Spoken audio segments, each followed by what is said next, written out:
Hello, folks. Welcome to the Federalist Files. On today's show, Biden week on illegal immigration, more information on the Inequality Act, the Syrian missile attack, and more spygate.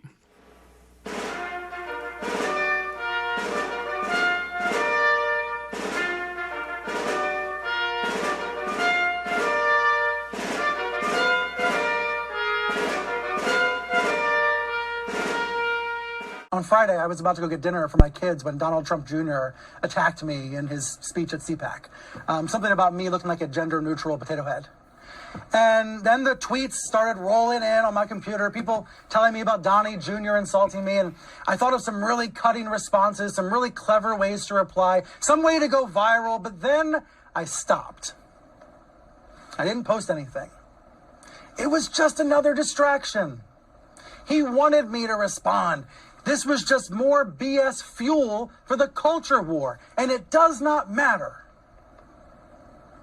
The best thing we can do for each other in this world of tweet storms is to refuse to be confused by that noise, is to refuse to be distracted. There is too much real news going on. There's no time for potato heads. That is Brian Stelter, also known as Mr. Potato Head. It seems like when he says, we're going to report, we have news to report on CNN, which they don't do. They do not report any news. They just, they're a propaganda machine at this point. I think he didn't have a comeback to Donald Trump Jr., whatever his response was. He's never gone viral, Brian Stelter, with a response on Twitter. He's not really a witty person. He's not intelligent. He is the former coffee boy over at CNN, and then he was appointed to his position because he looks like Jeff Zucker. That's the claim, at least. So that's just to start off some goofy stuff, pretty much idiot of the day content. So I have a big show for you as promised. I missed this weekend. My apologies. So I'm going to be hitting on all my weekend content today, and then I still will be doing a middle of the week podcast Thursday morning. It'll be late Wednesday night, Thursday morning release, and then I'll have a weekend special as well. This is from CPAC. There's a lot of CPAC information. You're going to get that on other podcasts. I'm not really going to cover it here unless if there's something really substantial that comes out in the next couple days. I know Trump had his own speech there. There's just so many speeches that I would have had to sit and listen to. Just content-wise, it would have been impractical for me to go forward with informing you about a conference where a bunch of conservatives get up on stage and speak. It is weird. It's almost like, in all honesty, CPAC is almost like a leftist thing to do. Meet at and I know it needs to be done. I know that the conservative movement needs some sort of aim and some sort of direction to it, and that's the reason for having CPAC to begin with.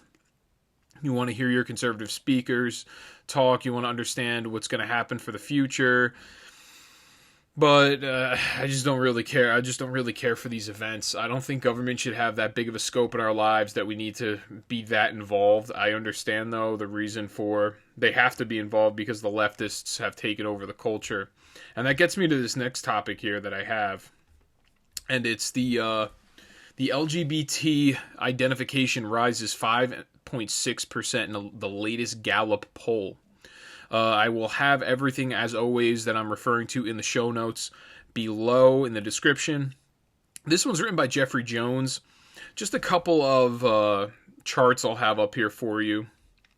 Percentages will be totaling more than 100% because respondents may choose more than one category. So I have LGBT amongst adults. I have the numbers, their percentages via this poll.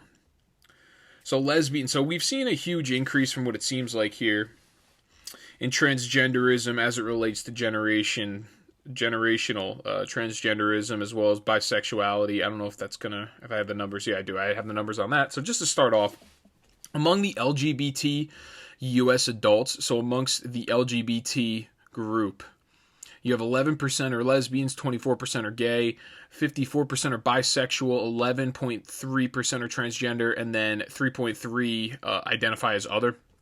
So we've seen a huge increase in bisexual, and I'll go ahead with this with generational changes, but it looks like seeming that bisexual is 54%, which is the majority. They must have maybe polled a bunch of a bunch of sorority girls in college. I don't really know. Among all U.S. adults, lesbian makes up 0.7% of the population. Gay makes up 1.4% of the population. Bisexual makes up 3.1%. And transgender is 0.6% of the population. So you see that disparity. You've seen what we're going to see here over time is we're going to see an increase in LGBT people that identify that way.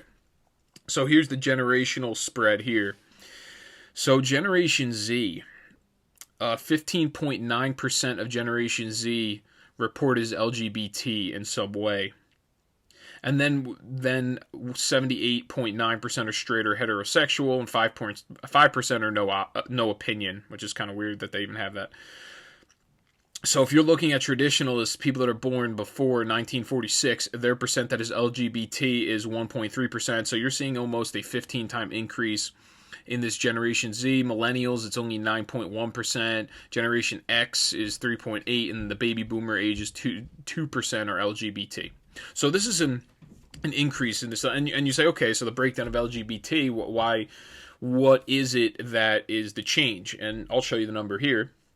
Now, this next chart I have, this breaks down LGBT, the groups, by generations. And from what it seems like is if you look at the percentages, the huge disparity is in bisexuality and transgenderism. So bisexuality is, amongst the Generation Z, it is 11.5% of the population. And among millennials, it is 5.1% of the population. If you look at Generation X, it's 1.8%, baby boomers, it's 0.3%, and traditionalists as well as 0.3%. And now, in terms of gay and lesbian, those numbers have changed very smallly, maybe 1 percentage point, but it's nothing like going from 11.5% to 0.3%. The increase is exponential in bisexuality. And the same thing with transgenderism. You're looking at a increase from 0.3% from traditionalists, and baby boomers, Generation X, were only 0.2% transgender in the population, and Generation Z as well as millennials. So millennials, you have 1.2%, which is a 6-time increase, and then Generation Z is 1.8%, which is a 9-time increase. So that's really where we're seeing the disparity in the numbers. We're seeing increases in bisexuality and transgenderism, which would lead to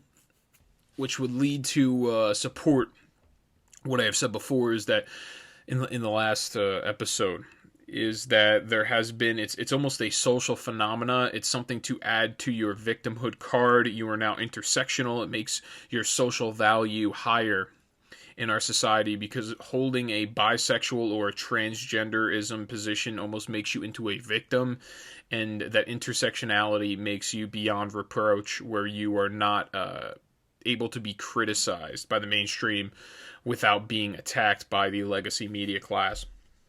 So 7 reasons, and I have a heritage.org piece here, 7 reasons why the Equality Act should be called the Inequality Act. It's written by Monica Burke. So I'm just going to go directly to the piece.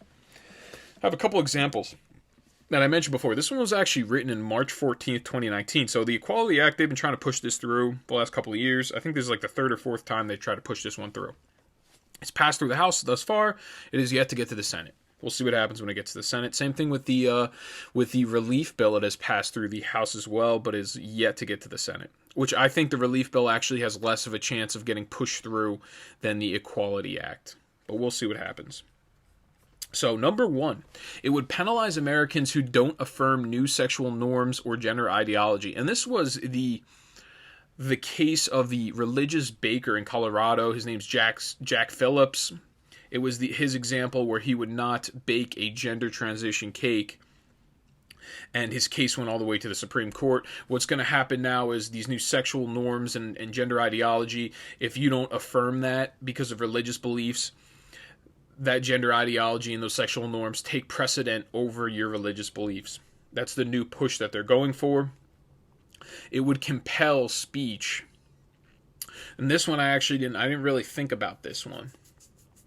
It would compel you, so it reads here, Virginia high school teacher, you know what, I don't even need to read that, but the example that it's stating is that a teacher lost his job for something he did not say. So it is compelling you now to change the standard of language. It is compelling you to change the meanings of basic pronouns, basic words in the English language, where now everything holds no meaning because everything is quote unquote fluid.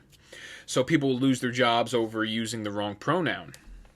And you have to affirm these positions because then it's considered discriminatory, and then you would be in violation of this Equality Act. That's why I called it in the beginning of the show. That's why I called it the Inequality Act, because there's nothing equal. What we're doing is now we're prioritizing people over others based on stupid things such as speech or affirmation of what their gender identity is. It could shut down charities, and this is one that I remember reading about. In Philly, just days after the city put out an urgent call for 300 additional families to foster children, the city halted child placements by Catholic Social Services because of the organization's beliefs that every child deserves both a mother and a father.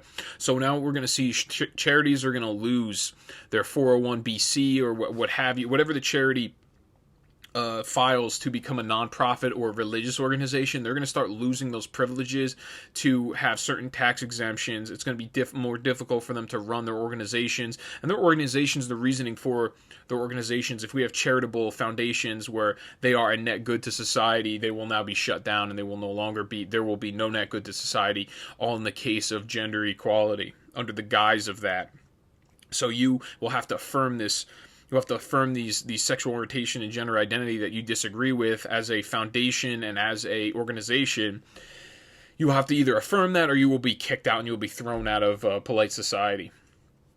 So next, what I have is number 4. It would allow more biological males to defeat girls at sports. This one I went over.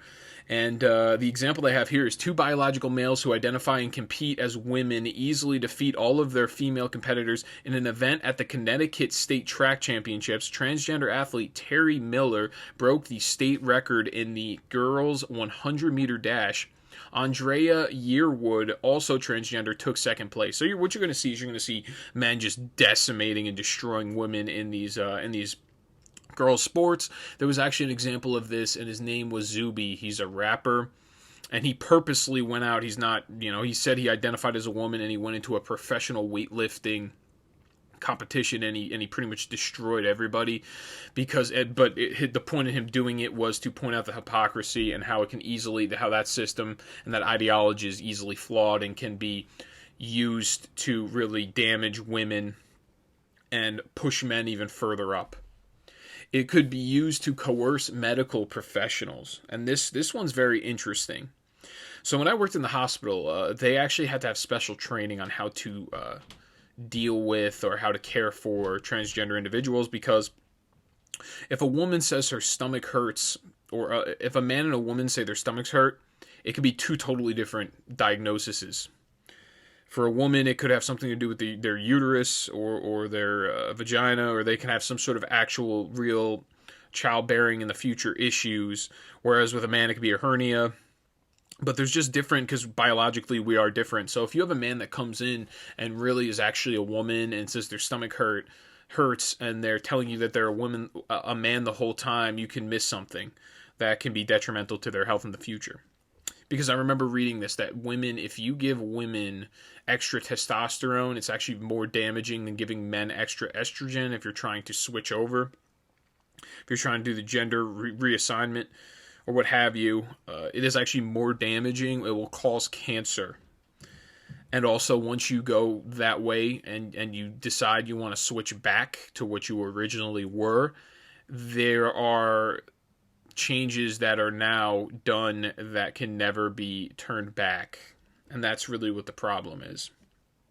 Especially if we're pushing this on kids, which I'm going to get to with Rachel Levine. She was asked, she was grilled by Senator Rand Paul on this, and he had no answer. Rachel Levine had no answer for him. It could lead to more parents losing custody of their children. So if you don't affirm, and this is something that's actually going on in the school system, I know in New Jersey, if the kid is walking around what the school will do is they will keep in a locker for the kid. They'll keep like a pink wig or something, and they can go and wear that pink wig if they're a boy and they want to be a girl, and they can act this way and they can act out and they can totally change their clothes in the school, and the school will cover for the child and they will not inform the parent of what is actually going on when the parent really has the right to know, considering it's their child.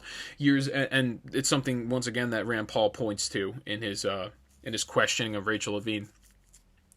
But the problem is they lose custody of their children because now it could be considered discriminatory behavior or some sort of child abuse to not affirm the change of gender identity from their children. This policy is extremely pernicious, and it also does not help children in the long run, especially children. It can be a serious problem.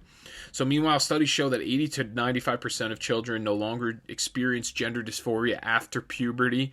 Politicizing medicine could have serious consequences for children who are exposed to unnecessary medical risks of drastic therapies. So if you give them that transitional therapy, 80 to 95% of them are no longer experience that they want to switch over after they're done with puberty, because in the beginning, I guess when they're going through puberty, it's a critical time in their development where maybe they may have some conflicting views in their brain or in their head because there's testosterone or estrogen flowing through their veins.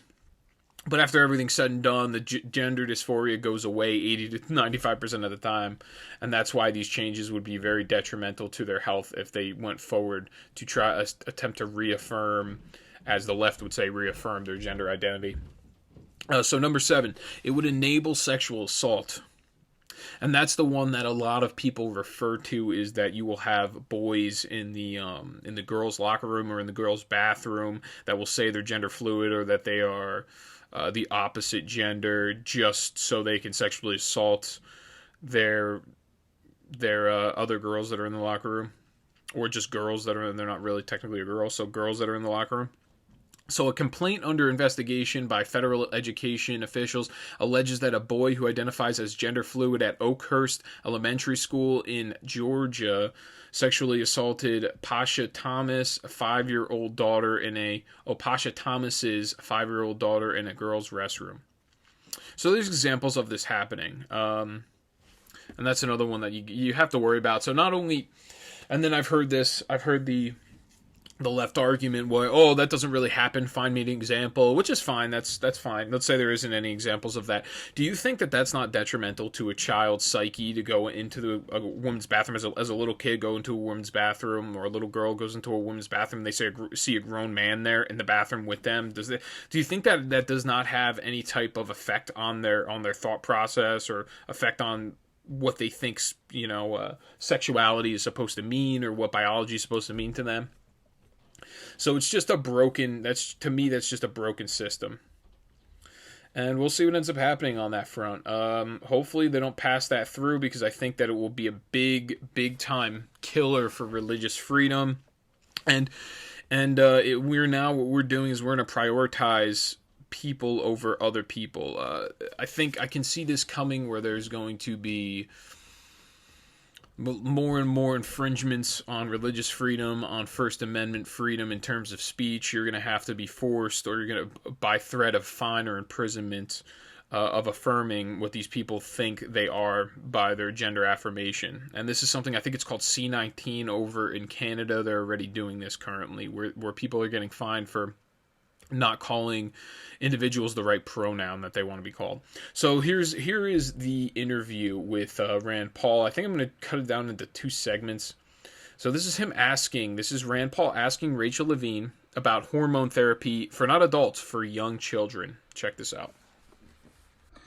American culture is now normalizing the idea that minors can be given hormones to prevent their biological development of their secondary sexual characteristics.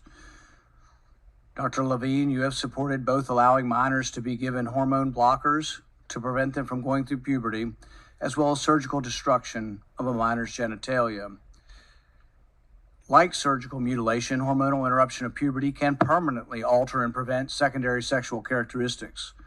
The American College of Pediatricians reports that 80 to 95% of prepubertal children with gender dysphoria will experience resolution by late adolescence if not exposed to medical intervention and social affirmation.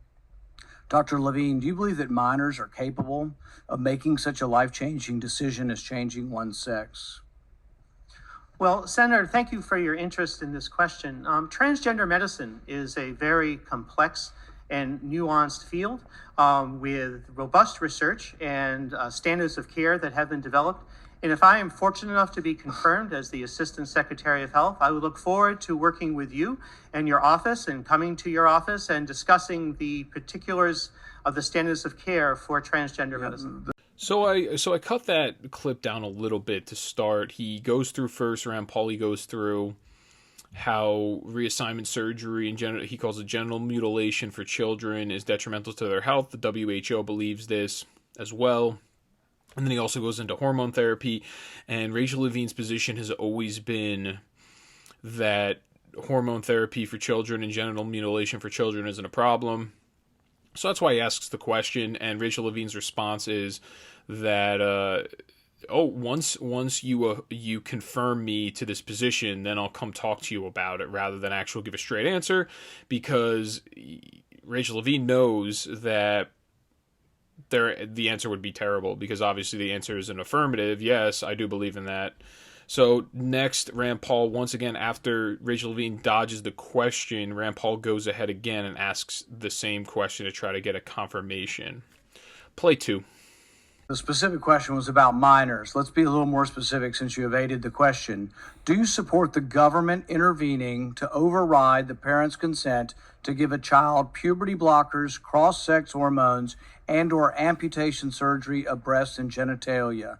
You have said that you're willing to accelerate the protocols for street kids. I'm alarmed that poor kids with no parents who are homeless and distraught, you would just go through this and allow that to happen to a minor. Will you make a more firm decision on whether or not minors should be involved in these decisions? Senator, transgender medicine is a very complex and nuanced field. And if confirmed to the position of Assistant Secretary of Health, I would certainly be pleased to come to your office and talk with you and your staff about the standards of care and the complexity of this field. Let it go into the record that the witness refused to answer the question. The question is a very specific one. Should minors be making these momentous decisions? For most of the history of medicine, we wouldn't let you have a cut sewn up in the ER, but you're willing to let a minor take things that prevent their puberty, and you think they get that back? You give a woman testosterone enough that she grows a beard, you think she's going to go back looking like a woman when you stop the testosterone? You have permanently changed them. Infertility is another problem. I had to cut it off for the sake of time, but he also went through very briefly different scenarios where this has happened to different individuals, where in the end they end up regretting switching over, and then there's no recourse. That it is irreversible damage that has been done through the mutilation as well as the hormone therapy. And he gives those examples. He lists those: infertility. Women will grow beards and then they want to go back and be a woman again. Now they can't stop those testosterone levels ever again. So there's a lot of repercussions for this, especially as it relates to children. I just don't know if you are a sound human being. I mean, this is child abuse. If you're a sound human being, I mean, this is legitimately criminal. I mean, I don't know what else to call it. And it's child abuse. So next, I have an attack that happened on Iranian-backed militia group. A New York Post article written by Kenneth Garger. You're seeing a lot of backlash from both the left and the right on this. We don't want war as a country. I'm personally anti-war. But I will say in this scenario, you had troops being attacked, U.S. citizens, U.S. troops being attacked, and this was a response from our military. I don't think this is an unreasonable response. I think the real problem to begin with is the fact that we are still in the Middle East more than anything. I think that's because if we weren't in the Middle East, this could have been prevented because they wouldn't have been attacking our U.S. troops. But I do actually, so this may be the one thing so far that the Biden administration has done that I align with, and I approve of. The article, New York Post article, it reads, just a small excerpt. The U.S. on Thursday launched an airstrike in Syria that targeted facilities used by Iran-backed militia groups, the first military action taken by the Biden administration, officials said. The Pentagon said the strike was in retaliation for a February 15th rocket attack against a U.S. military base at Erbil International Airport in northern Iraq that killed a U.S.-led coalition contractor and left others wounded, including an American service member. So, the only problem I actually have with this action is that it didn't happen sooner and faster. As soon as you decide, maybe it was because the Pentagon had to take time to figure out who actually launched the attack to begin with. That may be why that it was not a hasty response. I'm not really sure about the particulars of this, but I don't disapprove of the action. Once you start attacking the American military and American soldiers, there should be an answer back from our military, no matter who the president is, no matter what party politics say. That should be, we should always support and we should protect our troops at all times. The more important thing to be taken from this military action, and where I will side with the anti-war, because I am anti-war myself, is that we shouldn't have even been there in the first place. We shouldn't have people over there in Syria to begin with. And we do need to push back on Iran and all of their authoritarian actions that they try to go forward with. So very quickly, I have a clip. Mike Pompeo, former Secretary of State, was questioned by Laura Ingraham about this, and check out his response. Your breath away. We had to ask you about the airstrikes tonight in Syria. A lot of people out there tonight saying, look, this is Iran-backed forces in Syria, response to rocket attacks in Iraq. We don't know all the intel, but look, I was critical of President Trump's bombing of Syria and likewise seemed skeptical of this. Isn't this what China wants as well, for us to get bogged down even more in the Middle East, Mr. Secretary? Well, you've got to protect your force. You got to establish deterrence. We did this a couple times. It was effective. I don't know what they struck or what targets they went after. I hope it just wasn't bombs in the desert. I hope it really went after something that threatened the United States of America. If not, it's useless. You don't need to get bogged down there to take an airstrike. I'm confident that we could do it with getting in and getting out. We've got to make sure that we deter the Iranians every place. Weakness and appeasement with the Iranians will only be rewarded with more terror from them. Secretary. As I said before, I agree with Pompeo, former Secretary Pompeo here. We should not be backing down to any regime. Our biggest problem, realistically, is that we are in the area. That's really what our problem is here. That's where I'm sympathetic to the anti-war left and right on this. And I mean, I see the right coming out pretty hard, condemning it more than the left, from what I've seen so far. So Mike, and I'm just talking about generally people I see on Facebook. Now, the right and the left, I see the left probably politically, the political parties condemning it more. But I don't disagree with the move. I just disagree more the fact that they're bogged down over there in the Middle East. And this all could have been prevented if the last budget that they came through with, the last military budget that Trump vetoed, the reason he vetoed it, once again, I've covered this before, he vetoed it because it was disallowing him to pull the troops out of Afghanistan. He was attempting himself to pull them out, the military, but the military-industrial complex, both the Republicans and the Democrats, that overrode his veto, wanted to keep them in the Middle East. So there was an attempt to pull them out and be anti-war, but they didn't want that, and then they raised the time in which he had to come through with information for them to approve of his pulling it out after his presidency, so they knew he wouldn't be able to pull them out. That's really what the problem is, and that's what gets misreported by the media. Next, I have a 13, and this is the next topic of discussion here. I'm going to go pretty heavy on this, and this is the illegal alien crisis that we have going on our border right now. You have 13,000 unaccompanied minors expected in the month of January at the border. This is a town hall piece written by Julio Rosas. He's a very, very solid reporter. He does great work. It reads, a Customs and Border Protection staffer told top Biden administration officials Thursday the agency is projecting a peak of 13,000 unaccompanied children crossing the border in May, according to a report from Axios. In the Axios report, the projection made by CBP would exceed the number of high numbers the United States dealt with in 2019. A Department of Health and Human Services official told Axios, and I quote, we are seeing the highest February numbers than we've ever seen in the history of the unaccompanied alien child program, end quote. So you're seeing unaccompanied minors at the border, heavy numbers, which are unprecedented. We've never seen them like this before. They were even higher than the 2019 numbers that were very high. And what I have here is next, when they ask Jen Psaki about this, what's going on, why are the numbers so high, she takes a jab at the past administration. Play 7. I want to ask you about CPAC. I know you got some questions about this yesterday. If I could try again. Based on our reporting, former President Trump is going to be talking about President Biden's immigration policies. He will point to the uptick in migrants coming to the U.S. How is the administration planning to respond?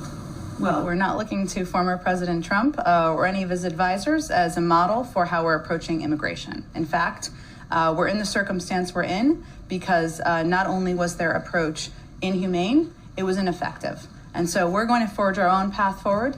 We'll see what he says, but our focus is certainly not what President Trump is saying at CPAC.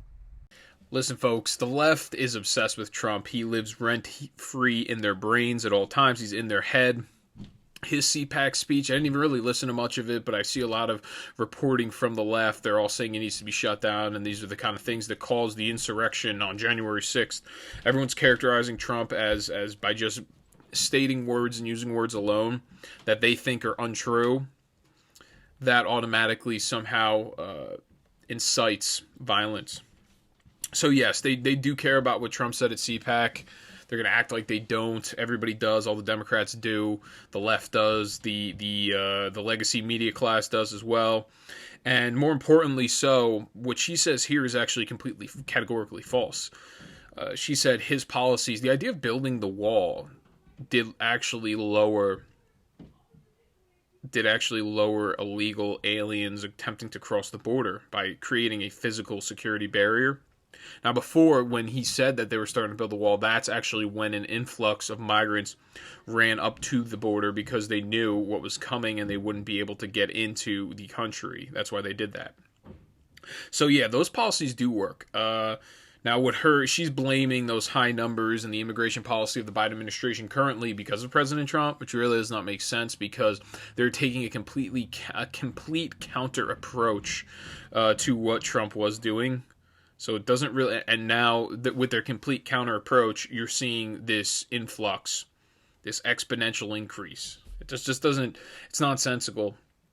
So Biden, next what I have another story, it is from the Blaze. Biden to fly illegal alien minors to their U.S. relatives, their relatives in U.S. residences.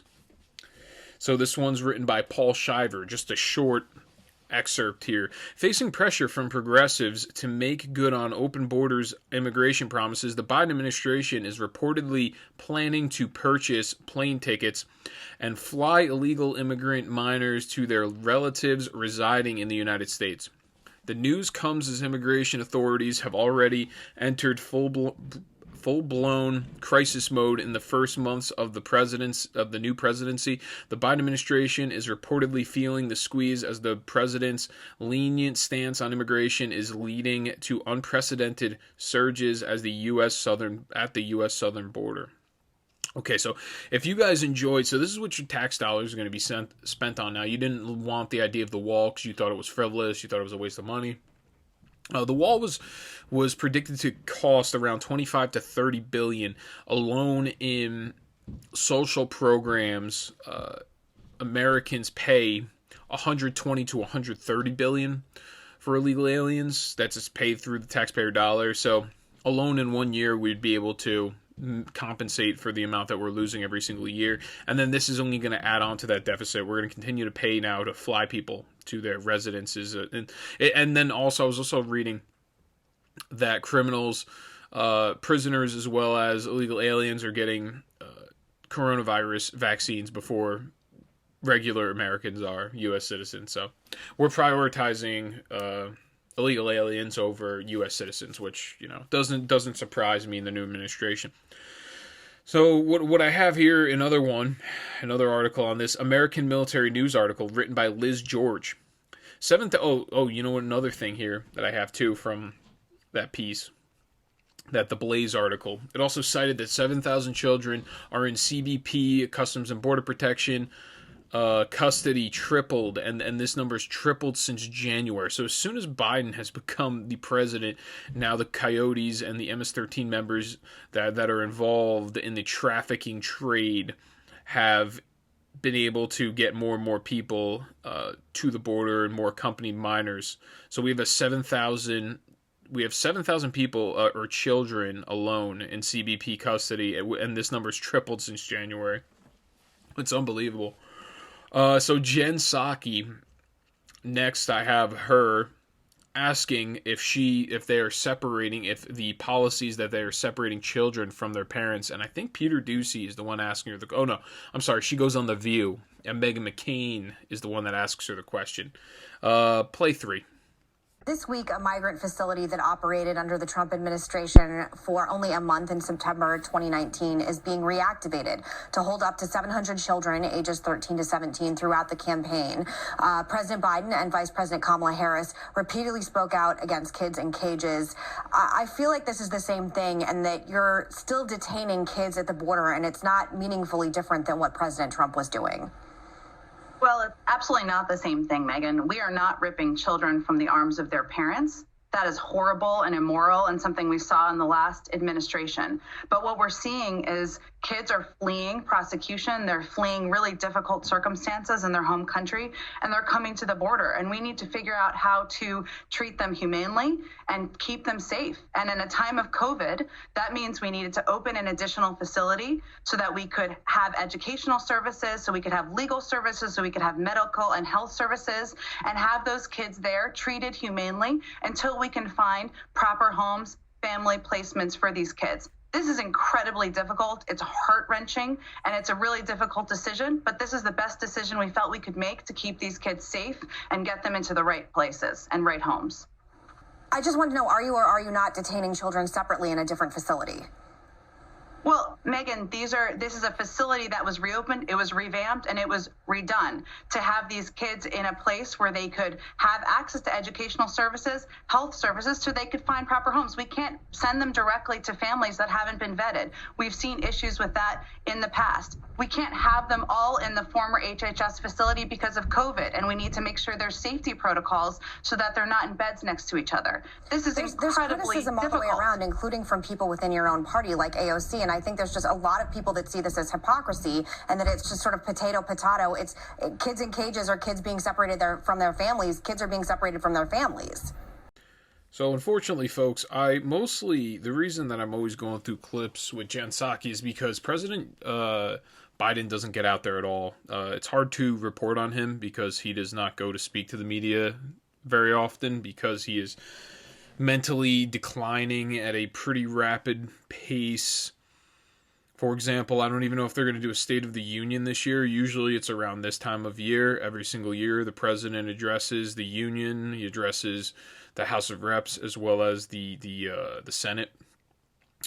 But they've done nothing of the sort, and it seems like there's no plan for that because he is mentally and cognitively declining, and it is very obvious if you're paying attention to what's going on. So I go ahead with Jen Psaki most of the time because she's kind of the representative, unfortunately.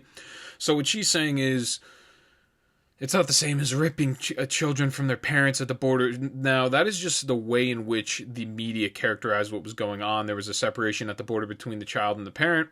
So the question that McCain asks, and she won't answer the question, obviously, because they are separating parents at the border from their children. They're doing the exact same thing that Donald Trump's administration did, and the exact same thing that before that the Obama administration did as well. What actually happened at first was there was a detention of both of them. That's how it started. The parent and the child would be together. And then they realized for some sort of reasons of, in terms of going through court sessions and all of that, you're better off actually keeping the two of them separated. That's why they did that. And then it just carried over from the last administration. So the Biden administration is doing the same thing as the Trump administration did. It's just that the media is not reporting it the same way that they did during the Trump administration. There wasn't a literal ripping of children out of their parents. Like, oh, so how's this happening now? You guys are separating them, but you don't have to rip them apart. I mean, come on. It's absurd. So the Biden administration shipping illegal aliens back to the U.S. from Mexico. This is an American military news piece written by Liz George. So the excerpt, it reads, agencies at the United Nations have launched efforts this week to transport 25,000 asylum seekers back to the United States after being made to stay in Mexico under the Trump administration's migrant protections protocols. According to a press release from the UN Refugee Agency on Wednesday, the tens of thousands of asylum seekers have active immigration cases in the U.S., but were returned to wait in Mexico under the MPP program. The UN agency's action comes after the U.S. and Mexican government requested UN assistance with migrant re-entry. So now what we're doing is we are flying people back to the United States for their asylum cases. So we're spending more tax dollars on that as well. So the UN agencies said that according to the new U.S. government policy, all persons with active cases under the MPP program will be able to enter the country to continue their immigration proceedings and lodge asylum claims. The dates and points of entry to the United States for persons who have already completed registration are determined by the U.S. government. This is a policy coming from the top down, folks. All individuals who qualify will be processed based upon the order determined by the U.S. and not based on the date when they pre-register with the UNHCR. The move builds on the Biden administration's lax approach to immigration. Last week, U.S. Immigration and Customs Enforcement, also known as ICE, issued new rules requiring officers to make written requests for supervisors' approval to deport low-priority illegal immigrants, including drunken drivers, certain domestic assault offenders, identity theft convicts, and other felons whose crimes aren't aggravated, effectively protecting many illegal immigrants from deportation. So now, coming from the top of the administration, we're getting policy that is calling for a request of approval from supervisors to deport these, to begin with, illegal aliens, because they crossed the border illegally, and then in America, they're committing felonies, which is acceptable, I guess, now at this point. So we can't deport those people. We're making it very difficult for us to deport people that are committing crimes in the United States. The new administration, that's their plans, I guess. I just don't know how this is how this can be supported. I don't know how people support this. I don't. The Biden administration reportedly planning to dismantle ICE immigration enforcement. This is a Washington Examiner article written by Anna Giaritelli. The Biden administration's proposal outlined to top officials at the agency would keep ICE's name and its investigation side, but effectively do away with its ability to enforce immigration laws. ICE would have little, if any, ability to do anything about people who choose to overstay a visa or illegally enter the U.S. at its land borders. Over the past decade, ICE officers have faced mounting challenges taking illegal immigrants into custody in sanctuary jurisdictions across the country that have enacted policy not to allow local police to turn over immigrants to ICE, as was standard practice for decades. End quote. So that is the idea of the sanctuary cities. You had state law that was directly violating the Constitution and the constitutional guideline for naturalization of citizens, or a naturalization of immigrants. So you multiple states with their sanctuary cities not following the Constitution, they were in direct violation of it. And now what it seems like is the word on the street is that the new administration is going to get rid of ICE. They're going to still have all of the officers, but they're going to be directed towards domestic crime, almost like an FBI unit from what this piece says. And then they were also looking at the numbers of deportations over the last couple of years. ICE has caught and deported something like 200,000. I mean, the numbers are pretty substantial on what they do for a living. And it's the people that they deport in a general sense, it's usually not asylum seekers, it's people that are committing criminal acts, or the people that get deported first, because it's the easiest. Once you arrest them, you have them you have a record on them built up, and you have them in your possession at that time, and you can get rid of them at that point and deport them back to Mexico. So now they're going to try to completely eradicate that process. So next what I have FBI informant reports reveal wider-ranging operation to spy on Trump. This is a deep piece here. This is written by John Solomon, just a news piece. This is on the whole Crossfire hurricane situation and the declassification of the operation. In this entire piece, they have all the different memos, all the emails, so everything is valid and legitimate that's sourced here. And it starts off, the now declassified operational handling reports for FBI confidential human source Stephen Halper, codenamed Mitch, provide an unprecedented window both into the tactics used by the Bureau to probe the Trump campaign and the wide dragnet that was cast to target numerous high-level officials inside the GOP campaign just weeks before Americans chose their next president in the November 2016 election. Among the revelations, the memos make clear that almost immediately after the FBI opened Russian collusion probe on July 31st, 2016, narrowly focused on the foreign lobbying of a single Trump campaign aide named George Papadopoulos, agents pressed Halper for information on more than a half dozen other figures, including future Attorney General Jeff Sessions, foreign policy advisor Sam Clovis, campaign chairman Paul Manafort, economic advisor Peter Navarro, and future national security advisor Michael Flynn and campaign advisor Carter Page. So this piece, just a little background information. Stephen Halper, hired by Hillary Clinton to be an FBI informant. The reason why they hired him to be the FBI informant is under certain laws, they could not do what he was doing. It was considered illegal to do something like that himself. So what they do is they hire an outside source that can get away with that. Law enforcement officers of the federal class, they can't work undercover in that way, in that nature. So Halper is the guy. I think Jim Halper or Stephen Halper? I'm sorry, Stephen Halper. I'm thinking of Jim from The Office. Stephen Halper provided significant exculpatory evidence, as in exculpatory is clearing of wrongdoing evidence to the FBI, including transcripts of conversations he recorded of targeted Trump advisors providing statements of innocence that was never disclosed to the Foreign Intelligence Surveillance Court, as in the FISA court, that approved a year of surveillance targeting the Trump campaign and specifically Carter Page. While current FBI Director Christopher Wray has insisted the Bureau did not engage in spying on the Trump campaign, Halper's taskings include many of the tradecraft tactics of espionage, including the creation of a fake cover story, and his story was that he wanted a job at the Trump campaign. Secret recordings as well, providing background on targets, suggested questions to ask, and even contact information for potential targets. So this guy was wearing a wire. This is some deep espionage activity coming from the government, because this gentleman, this Stephen Halper, he was acting on the government's whim. He was an arm of the government.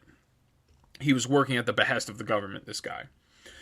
So this is some deep stuff, and everything that he found, this exculpatory or this clearing evidence, this exonerating evidence that he found, was never disclosed to the FISA court. And the FISA court just continued to approve the surveillancing of the Trump campaign.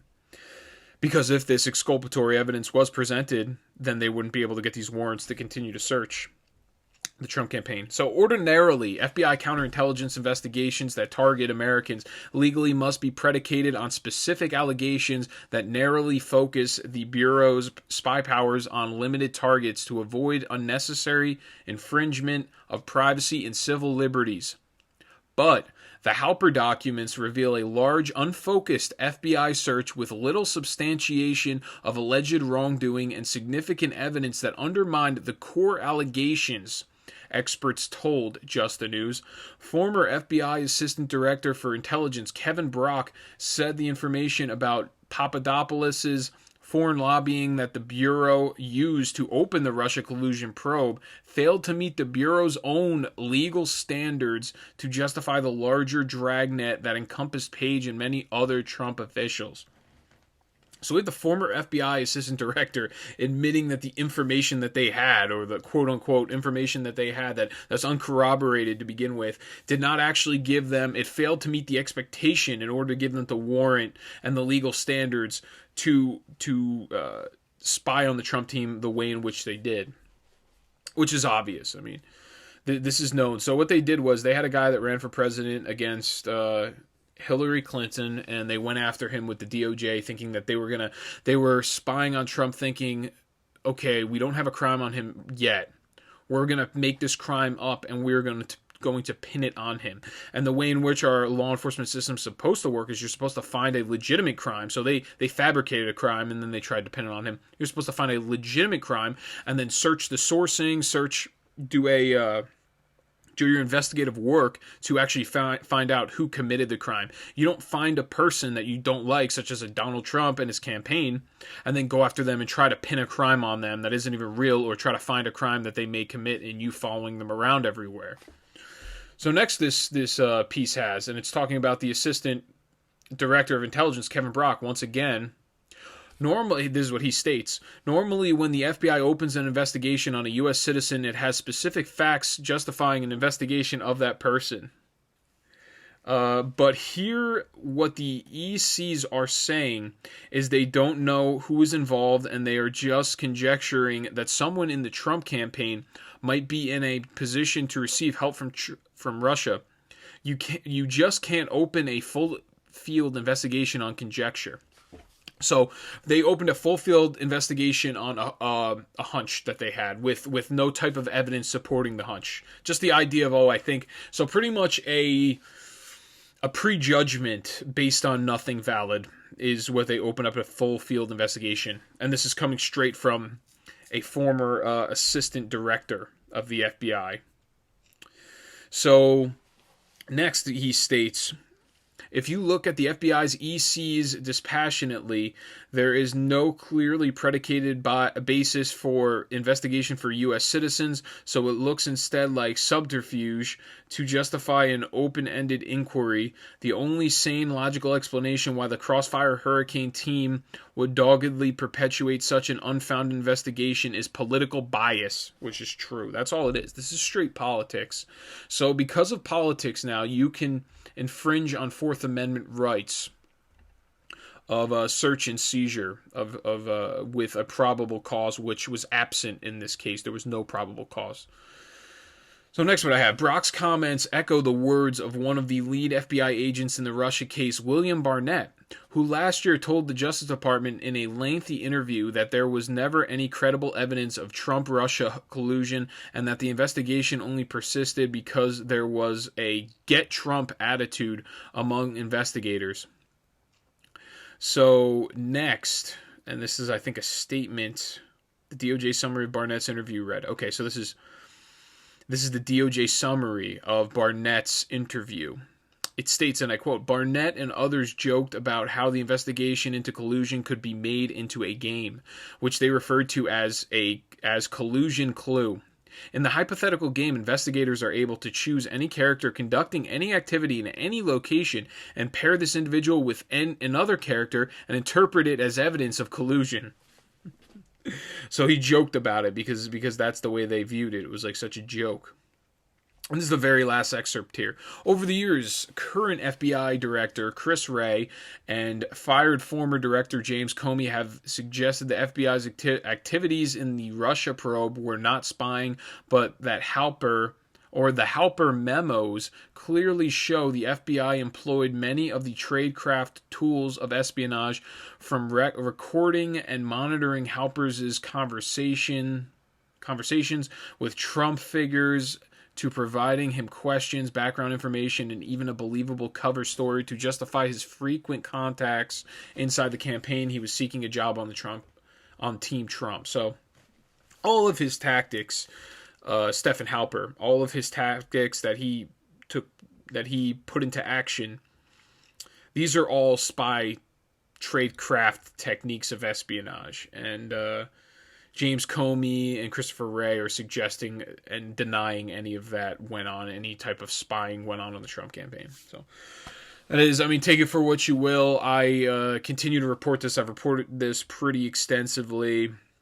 The Trump campaign, it was a civil rights violation. It was a civil liberties violation. And if it can happen to a guy that ran for president and became the president, just think about what they're doing to you, just a regular citizen at home. So next what I have, a COVID aid bill. And this one's hilarious. COVID aid bill would pay federal employees $1,400 a week if kids aren't in school.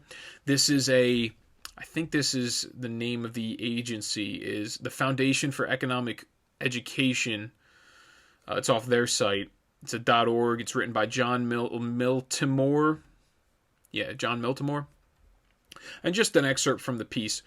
In Forbes, Adam Andrzejczyk writes that a provision in the $1.9 trillion House bill, the American Rescue Plan Act of 2021, that's what they're calling the relief bill, would allow federal employees to make up to $1,400 a week without working. Now, this is buried on page 305 to page 306 of the legislation. The provision creates a $570 million fund for disbursements to federal employees who are not working because they are caring for others because of the coronavirus. Among those eligible are those who are unable to work because they are caring for school-aged children not physically in school full-time due to COVID-19 precautions, writes Andrzejczyk. I hope I'm saying that right. The CEO and founder of the Open Books. So, just to be clear here, this provides each federal employee with 600 hours of paid leave, which is 15 weeks if you're a 40-hour employee, which most federal employees are, and that $1,400 a week limit would be a $35 an hour wage. And this is the federal government taking care of their own. That's all it is. And it's unfortunate, and that's just the way that it goes, and there's a lot of spending in this plan. I've mentioned before, this relief bill will cost every taxpayer an average $13,000, and in return, every taxpayer will get a $1,400 paycheck. So you're getting screwed. You're getting worked by the government on this relief bill. It sounds good because you're getting this money now, and then you're going to have to pay $13,000 in the future through budgetary restrictions that are coming forward for sure.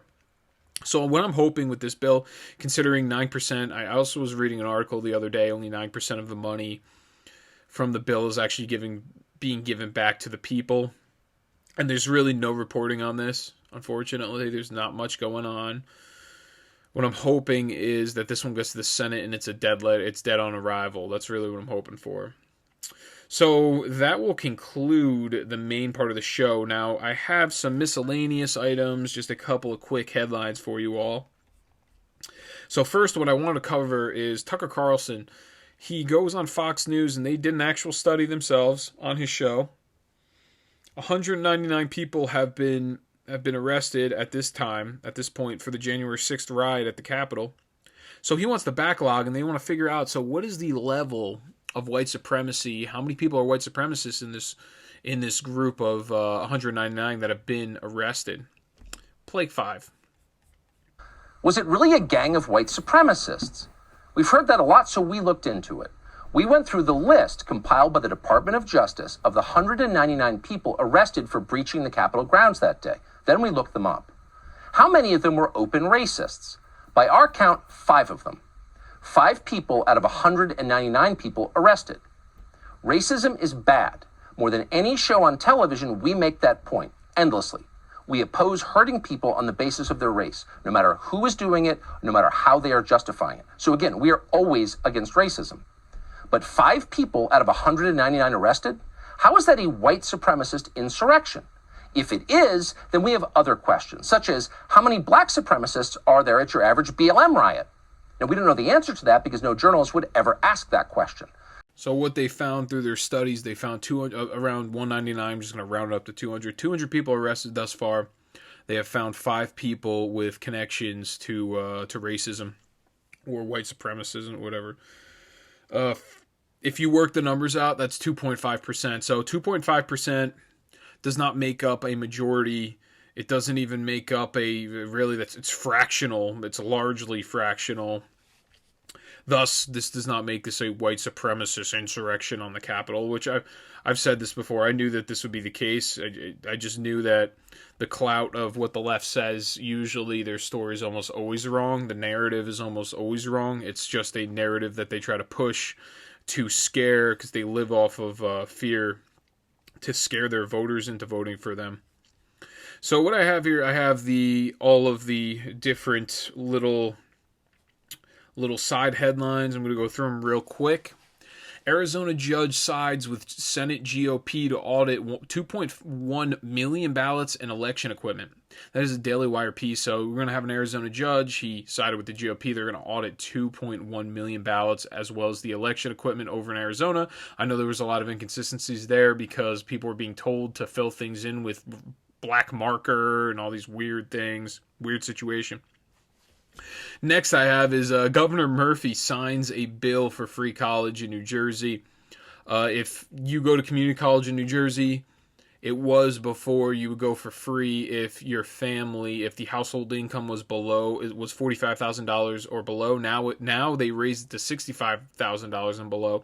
So just so all of you know, all these people that are happy about marijuana legalization, first off, most of the money does not actually go towards taxes that are going to be used in your neighborhood. It's all just going to be used in what they call them, like, I don't even know what they call them, problem areas or something of that nature. Pretty much the big cities in New Jersey, that's where all of your money, in the low income areas, as well as, that's where all of the money is going to be going in New Jersey. So you're not even going to be getting all that tax dollars to take any money off of your property tax. They're just going to add on a bigger bill because now you're going to be paying for everyone's community college scholarship for the 2 years that they go to community college. So that's good. Insane, and then next to build up on that as well, insane New Jersey law prevents parents from knowing about kids' drug use. Bongino.com piece. This is if kids get caught in school, the school is not going to go and tell the parents of anything that they're doing in school, whether it's if they come in and they're on drugs, or they find drugs in their locker, or they come in drunk. The parents there's a New Jersey law that prevents these schools from calling the parents, and the schools are protecting the children from their parents. And so now we're getting into this weird, this area here where the state is controlling your children now, and now they're more in charge and more accountable for your children than you are. They educate your kids, they put them through indoctrination to begin with, and then as well as if they decide to switch their gender, then you're not going to know about it because the school's protecting them. The school's encouraging this type of behavior, and in a lot of cases they're pushing for this type of behavior, and then the parents, the person, this is your child that people would like to think that you have some sort of accountability and responsibility for, and now the state is almost taking your child away from you and taking that responsibility away from you. That happens with this case here, and then, I mean, it's unbelievable what's going on.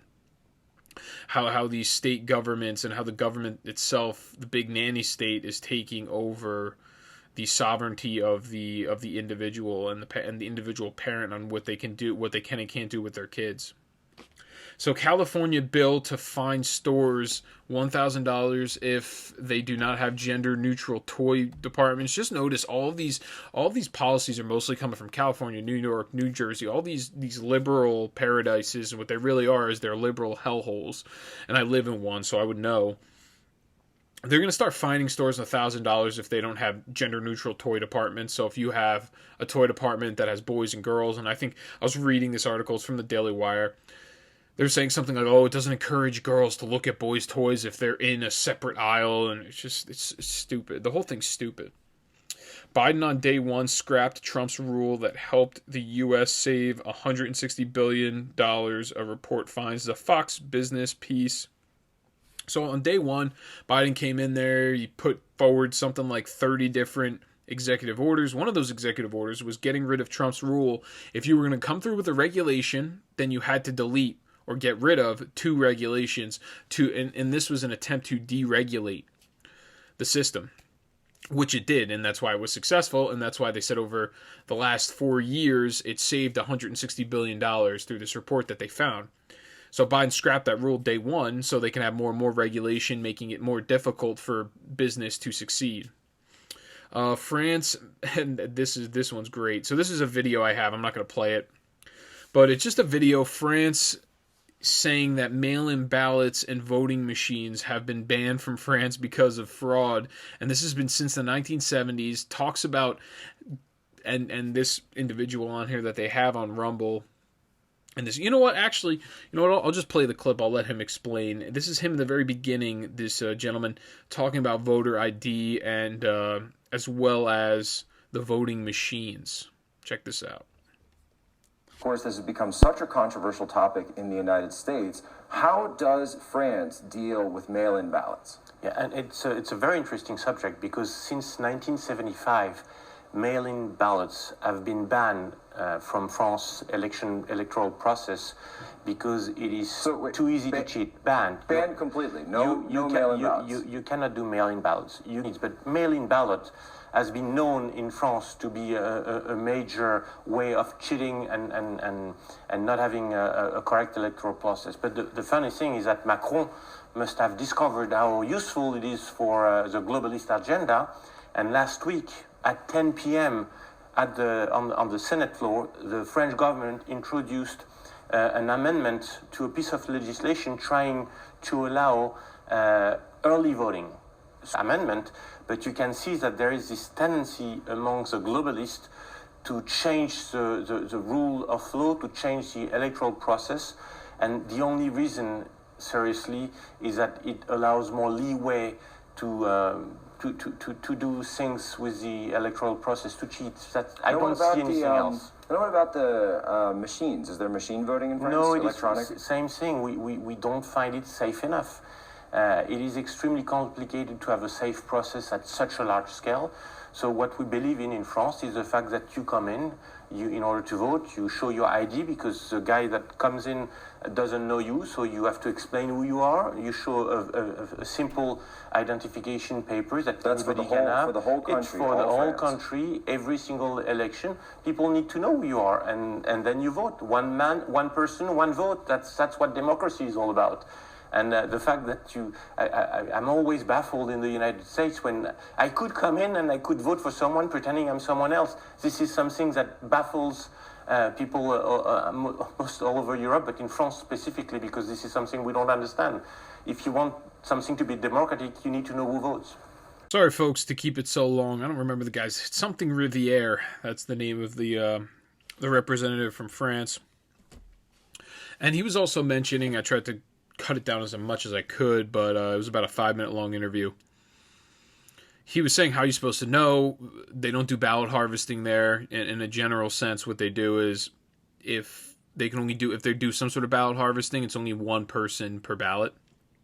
So that cuts down on a lot of inconsistencies or voter fraud. In France, they're very stringent with their techniques. They do not use machines to vote. They do not use mail-in ballots to vote either.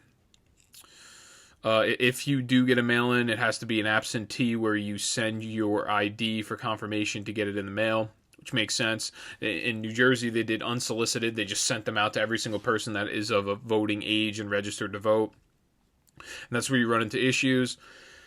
I mean, it's pretty simple stuff, and it baffles the people in Europe that the American system is this way. And he says, and this is the important part that he says about this, the mentioning of globalism, knowing, and he also mentioned that COVID opened up the floodgates for this to happen, but he mentions that in the full interview. Interestingly enough, though, he says, they know that the globalists can take advantage of a system like that. I just think the whole thing is very interesting. When he mentions Macron, he's talking about his own president, I don't know if he's the prime minister over there, but he saw what was coming. He read what was on the wall, and they got in front of it over there in France. And they actually did, in the French legislature, they put up a bill to propose the mail-in voting system, and it was heavily shot down because they knew that there would be some malfeasance, and it opened up a system that would be rife with fraud. So I greatly appreciate you all for tuning in. That will be it for this one. I will see you all on Wednesday night, early Thursday morning. That'll be my next current event podcast. Please like, share, subscribe, get it out to people. The page is growing. I'm getting more and more viewership every single day. This has all been organically created because I'm unable to advertise. So please, please, please drop the mic. Let people know about the podcast. I will see you all on Wednesday. Thank you.